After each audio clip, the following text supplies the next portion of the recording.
Hi, this is Kirk, the bariatric carnivore. Physiological headroom may be one of the most important concepts you probably need to understand.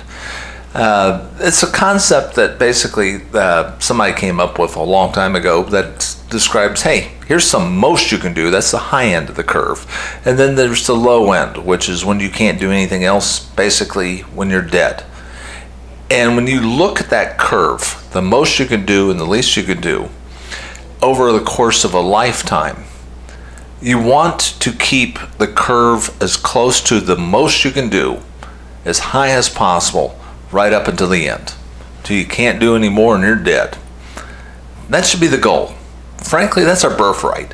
I mean, when you think about it, ancestrally, when we were nomadic critters and we were wandering around, people were physically strong right up until the point where they died, because if they were no longer physiologically strong, the tribe of nomads can't keep you alive. They can't keep you in a bed. They're not going to have a bedridden person in there.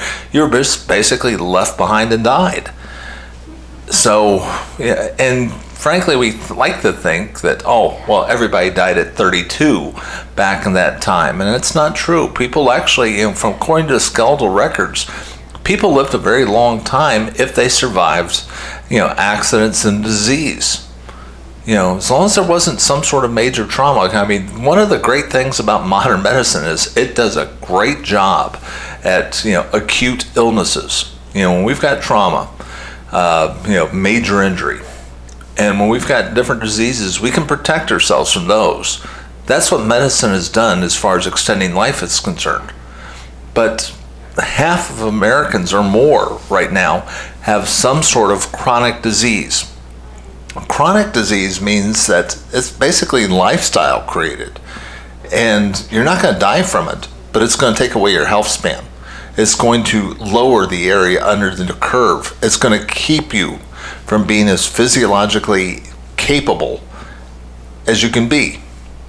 That's what's stopping you, and that's what's keeping people in wheelchairs and making people use walkers.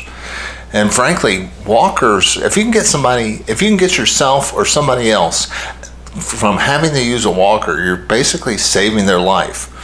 When you look at really what most cases of acute trauma going into the ER are, they're not stabbings, they're not shootings, they're not major accidents.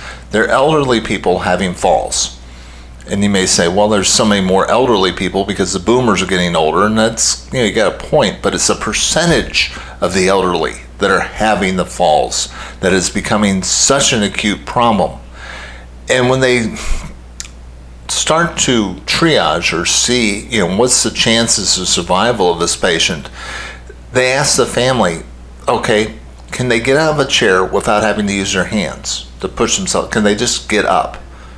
And if that's the case, because they're physically strong and capable, their chances of surviving a major fall that causes acute traumatic injury are about 90%. If they need to use their hands to push themselves up, their chances of survival are about 50%. But if they need assistance, including mechanical devices or other people to help them get out of a chair, their chances of survival are less than 10%. Getting physically strong literally can save your life, and that's worth doing. And frankly, it requires a lot less work than you might think. We're talking really about 30 minutes a day of exercise, of intense strength training, some sort of resistance training. I use bands 10 minutes about 3 times a week. And frankly, my area under the curve now is probably the strongest I've ever been. And I base that on pull-ups. I mean, I was actually kind of shocked when I was doing it. I was at the state fair and I saw the Marine booth and they said, how many pull-ups can you do? And I thought, wow, I haven't done these since COVID and they closed down the gyms. I'm curious because at that time I was doing CrossFit a little bit, and back when I was in the Army, I think I was able to do 8 pull-ups, and when I was doing CrossFit I was getting up to 5 pull-ups. I've just never been a great pull-up guy. But anyway, I get up there and I do 10 pull-ups, and I wasn't even winded. I was just I didn't want to get sweaty. I was at the fair, but I could do more pull-ups at 60 than I've been able to do basically my entire life. And that's just a indicator of the fact that I'm probably getting stronger now, have more physiological headroom now at this point, simply because I'm just exercising a little bit and eating better than I've ever eaten in my entire life. Making these small changes can get rid of a lot of chronic conditions, increasing your physiological headroom, making it possible for you to age better. And my goal is simple. I mean, I want to keep going until I can't do anything else and I'm gone. That's it. I do not want to be stuck in a wheelchair. I don't want to be stuck in a nursing home. I want to be independent, living strong, living large, right up to the very end. And if that's your goal too, then please hit the like and subscribe button. Join this channel. Join this tribe of people that are trying to maximize their physiological headroom to the very bitter end and have as much fun as we possibly can. Because it's your birthright. That is really what you should be aiming for, and it is possible. And it's even possible to start changing in your 50s and 60s. I know I'm one of those examples. There's people like Andy Bass, who is 85 years old, and this dude only exercises a couple times a day, a couple of times a week. He does, high intensity lifting, and he does some sprint training.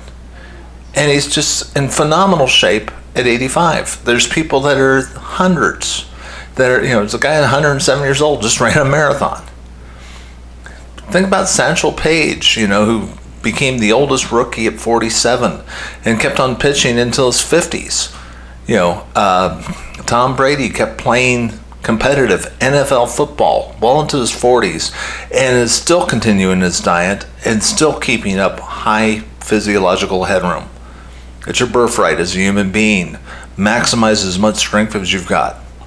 I try to put out a new video every single workday. I will talk to you soon.